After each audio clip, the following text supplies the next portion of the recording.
तुम्हारा नेकलेस कितना सुंदर है, ये भैया कहाँ से ले आए होंगे?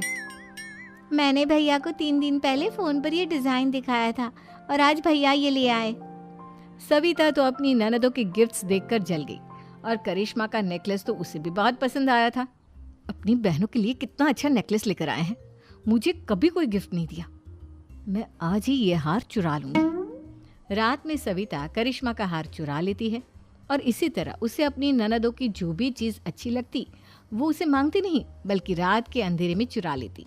इसी तरह दिन बीतते गए और सविता ने मयंक के दिल में भी उसकी बहनों के लिए नफरत पैदा कर दी।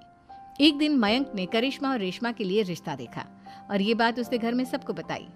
माँ, करिश्मा और रेशमा के लिए बहुत अच्छा रिश्ता आया है, वो लोग कल इन्हें देखने आ रहे हैं, आप और सविता मिलकर सारी तैयारी कर लेना। ये सुनकर करिश्मा और रेशमा खुश हो जाती हैं, लेकिन सविता सोचती है अगर इन दोनों बहनों की शादी हो गई तो घर और बाहर का काम कौन करेगा?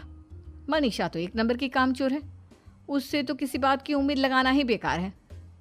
मुझे इस शादी को रोकना होगा। अगले दिन सभी लड़के वालों के स्वागत की तैयारी करने में लगे होते हैं। तभी मयंक अपनी बहनों से आकर कहता है, तैयार हो गई तुम दोनों? देखो दोनों लड़के बहुत अच्छे हैं, मैं कोई कसर नहीं छोड़ना चाहता, इसलिए तुम उनके सामने अच्छे से बिहेव करना और अपनी भाभी से लड़ने मत लग जाना। करिश्मा, तुम वो नेकलेस पहन लो ना जो मैं तुम्हारे लिए लाया था। भैया, मैं बहुत देर से वो नेकलेस ढूंढ रही हूँ लेकिन मुझे मिल ही नहीं रहा।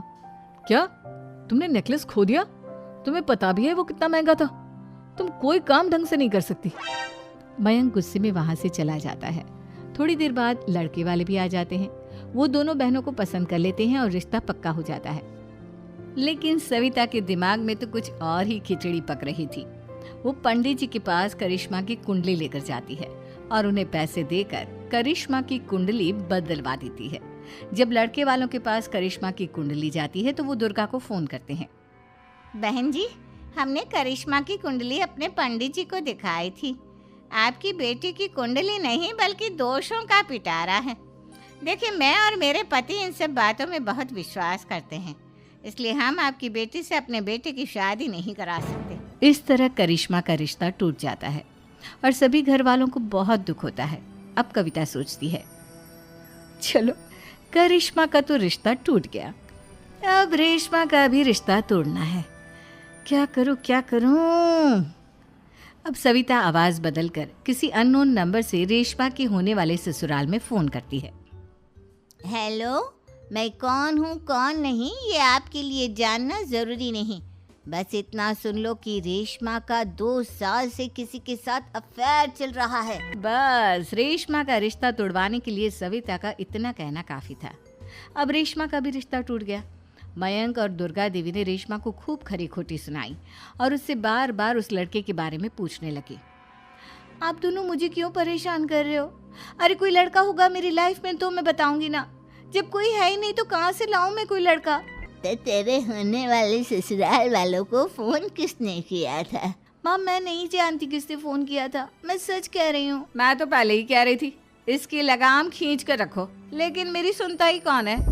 आप चुप रहिए भाभी, ये सब आपका ही किया धरा है। अब तीनों बहनों को विश्वास हो जाता है कि ये सब उनकी भाभी ही कर रही है। तीनों बहनें अपनी भाभी को सबक सिखाने के लिए एक वकील कर लेती है और घर में हिस्सा मांगना। देखो भैया, माँ बाप की जायदाद में जितना बेटों का हक होता है उतना ही बेटियों का, इसलिए इस घर के 4 हिस्से होंगे और हमें अपना हिस्सा चाहिए। मैंने तुम्हारे लिए क्या क्या नहीं किया और तुम इस घर में हिस्सा मांग रही हो? भैया, आप और माँ हम बहनों की कोई बात नहीं सुनते हो और भाभी हमारी शादी नहीं होने देगी क्योंकि उन्हें लगता है कि आप हमारी शादी में ज्यादा पैसा लगाओगे और उन्हें हम जैसी फ्री की नौकरानी कहाँ मिलेगी। तो हम भाभी के साथ तो रह नहीं सकते, हम बहनों को अपना हिस्सा चाहिए। अरे तुम्हें शर्म आनी चाहिए अपने भाभी पर ऐसा इल्जाम लगाते हुए, वो तुम्हारे बारे में कितना सोचती है। हाँ माँ, भाभी हमारे बारे में बहुत सोचती है, दिन रात बस यही सोचती रहती है कि किस तरह से अपनी तीनों ननदों को परेशान करूं और कभी मुझे पढ़ने भी नहीं देती।